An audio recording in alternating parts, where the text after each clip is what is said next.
So right in the distance there, you have Mt Yengo. This is the emu's foot. If you weren't looking for them, you wouldn't have known that they're here. Look, they're going crazy. Let's go again. Ah! There's another one right here. I think I was right. I think you have to explore this whole country and go to every place to somewhat understand the Dreamtime.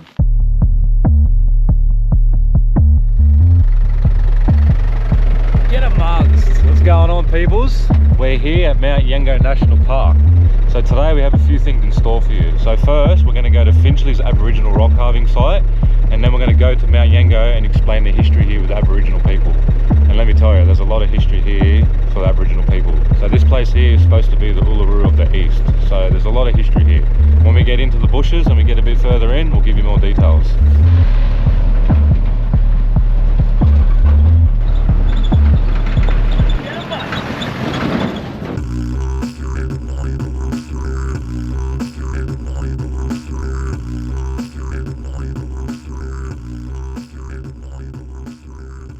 We are at the first spot, Finchley's Lookout.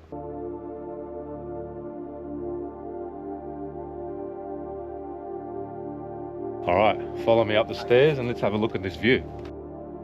The beauty that awaits on top of these steps is Mt Yengo, which is a flat top remnant of a 668 metre, 17 million year old volcano formed by basalt lava flow in New South Wales, listed as the Greater Blue Mountains.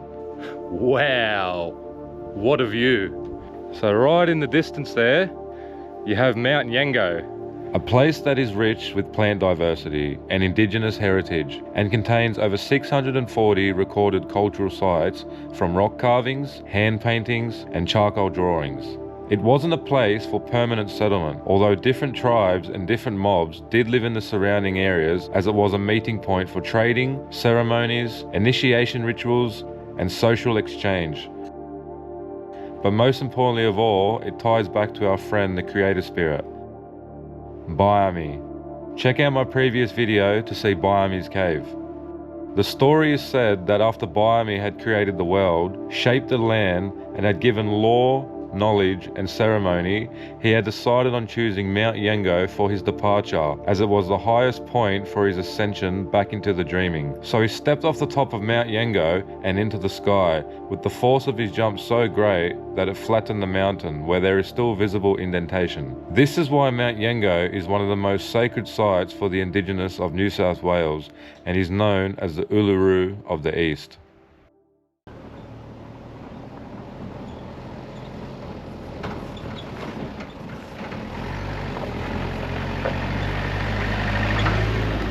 Now we're heading to the Finchley's Aboriginal site. You know, it's this time of the year where I just come to life. The sun warms up, I have energy, I just want to go everywhere. And then you get to like February and you kind of get over the heat, unless you're swimming or doing something mad. And then by May, which is my birthday, you're like, stuff this cold, bring back the heat. And the cycle repeats. And here we are at Finchley's Aboriginal rock carving site. Oh wait, it's 800 metres up here.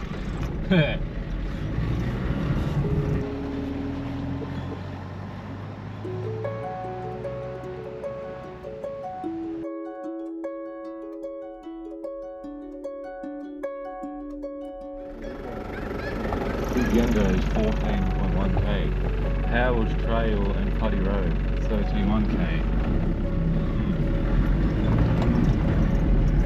Not too sure. Because I got half a tank and I want to go to Mt Yengo, but it's pretty risky, man. Like, if I get stuck out here, we have no reception and I'm gonna have to walk like 30 k's home, so I don't know, we'll play it by ear. Is that the rocks carvings here? Looks like it. Let's have a gaze.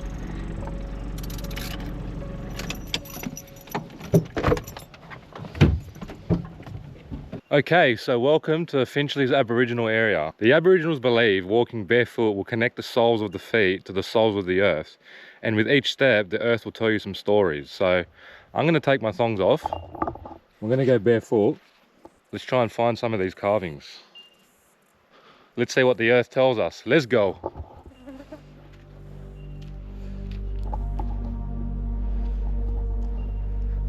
Can already see one here.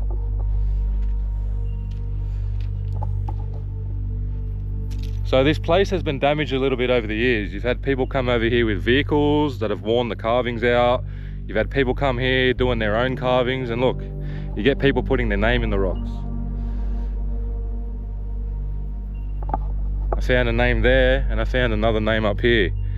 And it makes you think, like, did people come here looking for these Aboriginal carvings and then put their name, or did they come here not knowing? Because if you come here not looking for these carvings, it's very hard to find. There's a couple that are pretty clear, but then there's a couple that if you weren't looking for them, you wouldn't have known that they're here. Here's one for an example. The Finchley Aboriginal area, once known as Flat Rock, is a major engraving site as it represents the most northerly extension of the Sydney engraving style. Here's another one. Here you'll find carvings of ancestral beings, animal footprints, the emu woman, and others. Here's another one. It is said to have a mapping function with both bird and kangaroo tracks and human figures pointing to significant destinations. You can see he's got eyes and a crown. As I said, you got some carvings of initials again here, look. Got to respect this place, man, it's very sacred. It's been here for a long, long time. There's another one right here. The area was recognised and protected in July 1976. The motifs were documented the year before. As I said, they are pretty eroded, some of these carvings, so you can't distinguish what they are exactly, but some of them we can because we looked them up prior. But if you look down here, look at all these grooves. Look at all these grooves here. Is that where they were sharpening their tools? Because if you look down here, you got more of these grooves going everywhere, but it starts turning into a pattern. So I'm not sure if it's a design or where they sharpen their tools. Look at all that. Look at it all. Look at all these lines and carvings and marks. All down here. It makes you curious, but unfortunately it just turns out they're tractor tyre markings. But I found a bush turkey. Yep, this one's got eyes as well. Even though this place hasn't been as well kept as like the other ones we have seen, like the giant Darramullum and the three serpents, there are still plenty of ancient engravings here. Bin chicken. There is a distinctive carving here known as the emu woman. The upper half of the torso represents a woman and the bottom half represents an emu. Look at that. All of a sudden the clouds are in the sky. Let's hope it doesn't rain and we're going back on a dirt muddy track. You know what they say, when the river runs... Alright, so we found an emu. There's supposed to be 3 emus in this site. It's said that there's 1 clear emu and there's 2 very eroded emus. So we'll try and find them after this one. But look, this is the emu's foot. It comes up. This is his body. And it turns to his neck.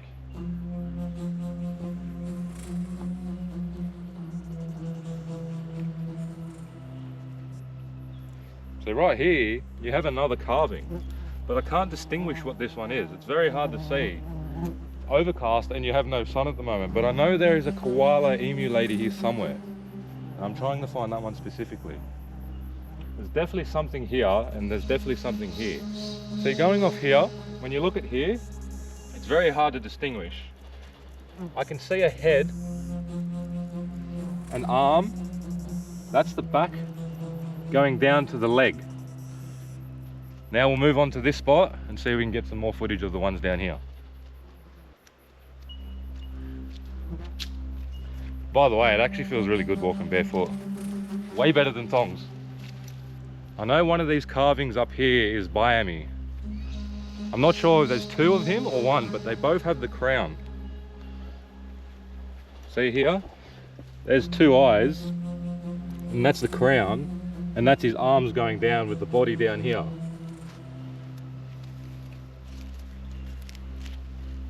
See? I'm saying it's Biami because it has 2 legs, where Darramullum is usually depicted from a side view. So I'm going to assume that's Biami. I'm pretty sure that's Biami. I apologise for my pronunciations. Biami. So this one here is very unique because when you look at it, it looks like its head's there with an arm going upways.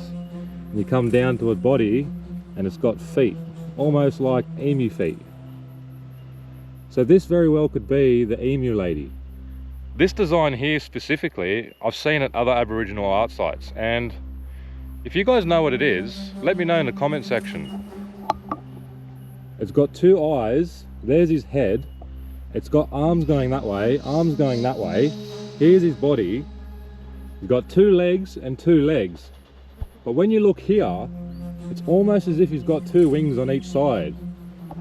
And I'm not too sure what that is yet. I haven't been able to find anything about this. So if you know, let me know in the comments. So right now I'm going to get the drone up. We'll try and get some footage because it's getting pretty overcast, and if we lose all the sunlight, we're not going to see things very clear. So let's go.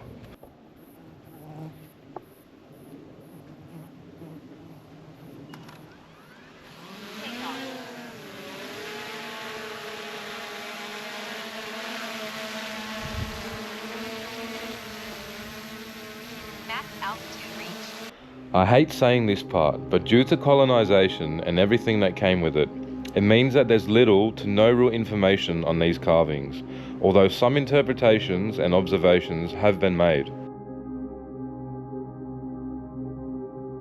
One of the main leading theories is this site is one out of 24 engraving sites that link back to a place called Devil's Rock. It is believed to be part of the initiation ritual that completes the transition from boys to men, which would be to travel along a 30-kilometre trail where they would stop off at these engraving sites for ceremonial rites and teachings. At these sites, they would learn more about the Dreamtime, their totems, and how to survive and live as men, in harmony with the land. The journey was to imitate the path of a spirit hero from the Dreamtime, with each site revealing new mysteries and revelations. It's estimated that a lot of the carvings around the Yengo National Park date back roughly 13,000 years ago, and once again there's probably thousands of other carvings that have been lost and covered up that tell the rest of the dreaming stories. There are only mysteries and theories left for a lot of these places, with their true meanings lost. But their meanings aren't the only things lost. It's the curiosity of the people in Australia today. They have forgotten how and what makes this country so beautiful. In the middle, you have a dry desert that still provides unique flora and fauna for a balance and an ecosystem to still survive. And on the coast, you have a tropical rainforest, the best beaches in the world, and many types of ecosystems where the views are truly breathtaking. Then you have farmland and mountain structures where it's in between both. And in the midst of all of that, there is thousands of mysteries and ancient carvings hidden all around that are only there if you take the time to look and listen. Alright, so that's that. As I said, I did my best to try and show the carvings, but a lot of them are severely eroded, so there's not much you can do. But just up here, I found this track. We're going to have a little gaze and see where it takes us.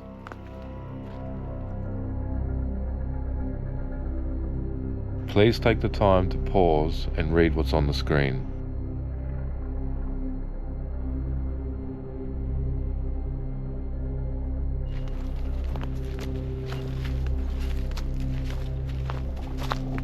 Aboriginal engravings can give direction to food sources or other sites, depict Dreamtime stories, or are for other ceremony purposes.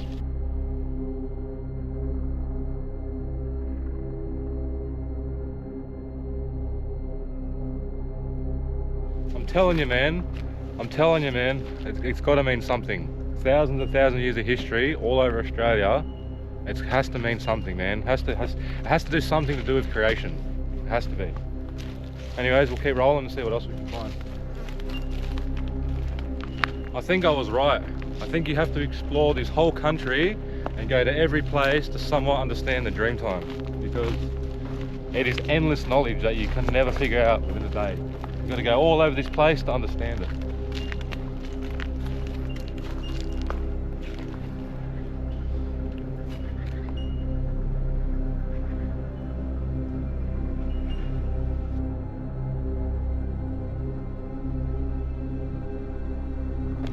What we should have done is come here the night, camped up and spend the whole day in Mt Yengo, but because I got half a tank, It's almost too risky. Like, I want to go in there and get amongst, but the last thing I want to do is be stuck at Mt Yengo with no fuel, no reception.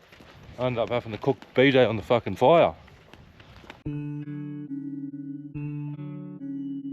I first started my journey at Moon Rock to simply see some Aboriginal carvings and potentially make a video. I love nature, I love history, and I thought, why not walk around in the bushes and see some ancient history in my own backyard, which quickly got me hooked and fascinated about the culture.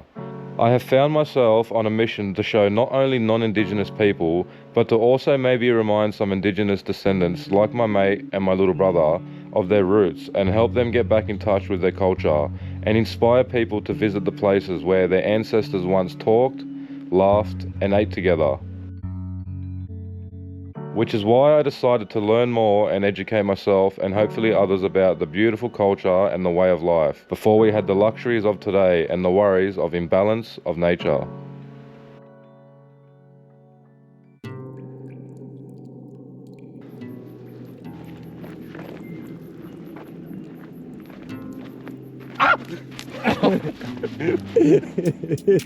Look, they're going crazy. Let's go again. Alright, we think Darramullen's bringing in the rain. We're starting to get sprinkles. So we're going to go back to the car because we've got about a half an hour forward drive till we get off the main road. So let's go before the rain comes. We can't risk getting bogged. I know it's raining, but let's quickly check this path out. What do we got down here? Oh. Oh yeah?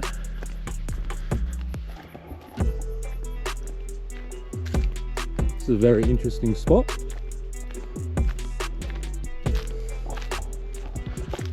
Looks like this used to be a very shallow dam just here.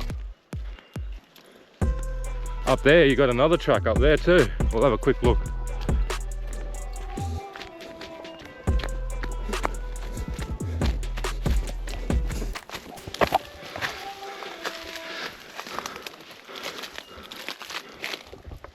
Well, that's the end of the track. Remember last time what happened when I went bush trekking?